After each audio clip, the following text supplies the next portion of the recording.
बिस्मिल्लाहिर्रहमानिर्रहीम बिस्मिल्लाहि वहदा वस्सलातु वस्सलामु अला रसूलिल्लाह अम्मा बाद। मोहतरम सामीन नाज़रीन, आज के इस पुरफितन दौर में रवाफ़िज़ जो हैं वो सहाबा इकराम रज़ियल्लाहु अन्हुम अजमाइन की शान के ख़िलाफ़ मैदान में आ चुके हुए हैं। उनके छोटे भी, उनके बड़े भी, हर एक शख्स जो कोई जितना किरदार अदा कर सकता है सहाबा इकराम रज़ियल्लाहु अन्हुम अजमाइन की शान में तनकीस की, वो शख्स उतना किरदार अदा कर रहा है।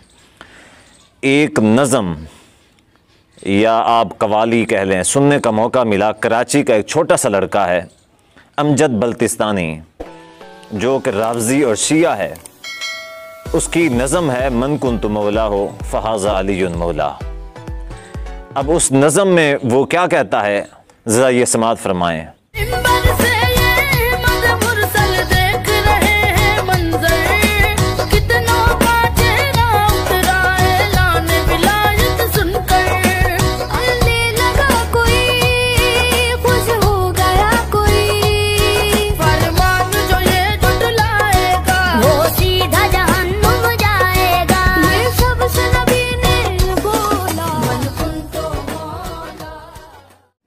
कितनों का चेहरा उतरा विलायत अली सुनकर, जलने लगा कोई खुश हो गया कोई।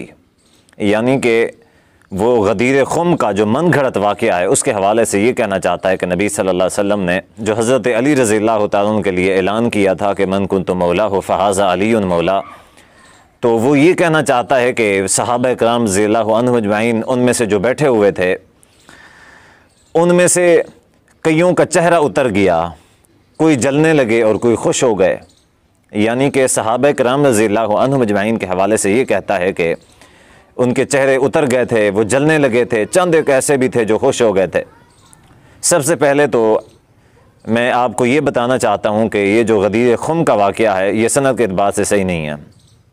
ये जिस तरह वाक़या बना के पेश करते हैं ऐसा कोई भी वाक़या नहीं है।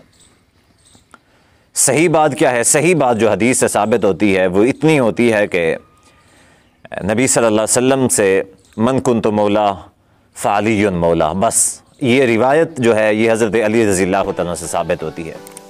इसके अलावा जो पूरी कहानियाँ और स्टोरी घड़ते हैं उसका कोई सबूत नहीं मिलता। और इस रिवायत को रिवायत करने वाले, बयान करने वाले काफ़ी कसीर तादाद में सहाबा इकराम रज़ियल्लाहु अन्हुम अजमाइन हैं। सबसे पहली बात यह है कि क्या सहाबा इकराम रज़ियल्लाहु अन्हुम अजमाइन जो थे वो हज़रत अली रज़ियल्लाहु तआला से जलते थे? अगर जलते होते तो कभी भी सहाबा की जो अक्सरियत है इस हदीस को बयान करने वाली हज़रत अली रज़ियल्लाहु तआला की शान में जो ये हदीस है इसको कभी भी बयान न करते अगर जलते होते। रवाफ़िज़ का ये उसूल रहा है कि ये सहाबा इकराम रज़ियल्लाहु अन्हुम अजमाइन की तौहीन के मामले में किसी भी हद तक जा सकते हैं। पहली बात यह है कि ये जो वाक़या है इसका कोई हैसियत नहीं है, सिर्फ़ और सिर्फ ये जो रिवायत है ये मिलती है मन कुन्तु मौला फ़अलियुन मौला। अब ये जो मन कुन्तु मौला फ़अलियुन मौला है ये कोई हज़रत अली रज़ियल्लाहु तआला की खिलाफत बिला फ़स्ल या उनकी विलायत वग़ैरह का कोई ऐलान नहीं है।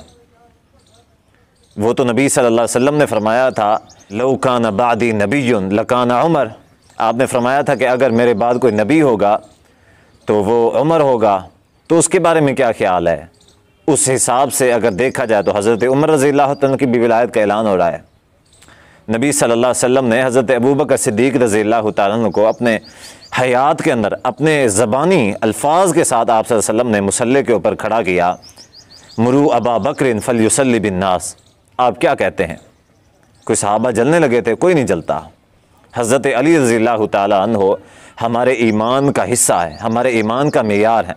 नऊज़ुबिल्लाह मिन ज़ालिक ये कहना कि सहाबा किराम रज़ियल्लाहु अन्हुम अजमईन में से कईयों के चेहरे उतर गए थे, ये कैसे हो सकता है कि अगर नबी सल्लल्लाहु अलैहि वसल्लम कोई हुक्म फरमा दें और सहाबा किराम रज़ियल्लाहु अन्हुम अजमईन के चेहरे उतर जाएं? वो तो वो थे कि सूरत तौबा के अंदर अल्लाह ताला फरमाते हैं कि तवल्लौ व अअयुनुहुम तफीज़ु मिनद्दम'i हज़नन अल्ला यजिदू मा युनफ़िकून, कि ग़ज़वा तबूक का मौका था कि चंद सहाबा कराम अल्लाह के नबी सल्लल्लाहु अलैहि वसल्लम की खिदमत में हाज़िर हुए कि हमें सवारी चाहिए जंग में जाने के लिए, क्योंकि नबी सल्लल्लाहु अलैहि वसल्लम ने फरमाया था कि सफ़र दूर का है, जिनके पास सवारी है तो वो चले जाएं और जिनके पास सवारी नहीं है वो यहाँ पे रह जाएं। अब दूर का सफ़र था तो नबी सल्लल्लाहु अलैहि वसल्लम की खिदमत में हाज़िर हुए और अर्ज़ की कि कहीं हम जंग से रह ना जाएं, लिहाजा नबी सल्लल्लाहु अलैहि वसल्लम से अर्ज़ करते हैं कि आप हमें सवारी दे दें। आप सल्लल्लाहु अलैहि वसल्लम ने फरमाया कि मेरे पास तो नहीं है कि मैं तुम्हें सवारी दूं कि जिस पे जाके तुम जिहाद में शरीक हो। वो तो कुरान मजीद में अल्लाह ताला सहाबा कराम रज़ियल्लाहु अन्हुम अजमईन के बारे में क्या फरमाता है, तवल्लव व अयुनहुम, वो उन्होंने जब पीठ फेरी, व अयुनहुम तफीज़ु मिनद्दम, उनकी जो आंखें थी वो बह पड़ी थीं, आंखें उनकी बह रही थीं। वो कोई बच्चे नहीं थे, वो कोई बच्चे नहीं थे कि छोटी छोटी बात पे रो पड़ते। उनका ईमान, उनका अकीदा जो था, उनकी नबी सल्लल्लाहु अलैहि वसल्लम के साथ जो मोहब्बत व अकीदत थी वो इतनी मजबूत थी कि वो जान कटवाना चाहते थे कि अल्लाह के नबी सल्लल्लाहु अलैहि वसल्लम के लिए जान हाजिर है हमारी, हम किसी भी तरीके से जाएं और शहीद हो जाएं। इस गर्ज से रो रहे थे कि हमारे पास सवारी नहीं है, हम अल्लाह के नबी सल्लल्लाहु अलैहि वसल्लम की ज़ात की खातिर जान क्यों पेश नहीं कर रहे, हमें ये जान पेश करने का मौका क्यों नहीं मिल रहा। तवल्लव व अयुनहुम तफीज़ु मिनद्दम'i हज़नन अल्ला यजिदू मा युनफ़िकून, काश के हमारे पास भी होता, हम भी सवारी रखते और उस अल्लाह हमें माल देता, हम उसको अल्लाह के रास्ते में खर्च करते, अपनी जान को कुर्बान कर देते। ये थे सहाबा कराम रज़ियल्लाहु अन्हुम अजमईन। और ये जो रावज़ी हैं अमजद बल्तिस्तानी, ये छोटा सा बच्चा है, खुदारा मैं आपसे मुअद्दिबाना गुजारिश करता हूँ कि इनकी ये जो नज़में हैं, इनके जो तराने हैं, इनको बिल्कुल भी ना सुना करें और इस तरह के लोगों का सरासर बाइकाट करें। अब ये छोटा सा बच्चा है, इसको ये किसने लिख के दे दिया है? यकीनन वो तालीम याफ्ता भी नहीं है, पढ़ा हुआ भी नहीं है, उसके बावजूद उसने ये कैसे लिख लिया है, उसने वो कैसे पढ़ लिया, उसको कौन सपोर्ट कर रहा है, कौन लिख के दे रहा है? ये रावज़ी है। मिर्ज़ा इंजीनियर को इन्होंने प्रमोट किया है, ईसा मौलवी इसहाक झालवी है, उसको इन्होंने प्रमोट किया है, अब इसको प्रमोट कर रहे हैं। ये रवाफ़िज़ मुहर्रम का महीना आ रहा है, फिर नबी सल्लल्लाहु अलैहि वसल्लम के जो असहाब हैं उनकी शान के अंदर बदतरीन गुस्ताखियाँ करेंगे और हुकूमत पाकिस्तान खामोश तमाशाई बनी बैठी रहेगी, कोई भी उनसे पूछने वाला नहीं होगा, क्योंकि ईरान उनकी पुश्त के ऊपर बैठा हुआ है, उनके दिफा के लिए बैठा हुआ है। तो बहरहाल गुजारिश यही थी कि इसका बाइकाट किया जाए। ये जो इसके तराने हैं, इसकी नज़में हैं, इसकी नातें, कुछ भी है, ये यकीनन सहाबा कराम रज़ियल्लाहु अन्हुम अजमईन की गुस्ताखी से भरे हुए हैं, तो इनका सिरे से बाइकाट करना चाहिए। अल्लाह ताला से दुआ है कि अल्लाह ताला हमें सहाबा कराम रज़ियल्लाहु अन्हुम अजमईन की ग़ुलामी नसीब फ़रमाए। वस्सलामु अलैकुम व रहमतुल्लाह।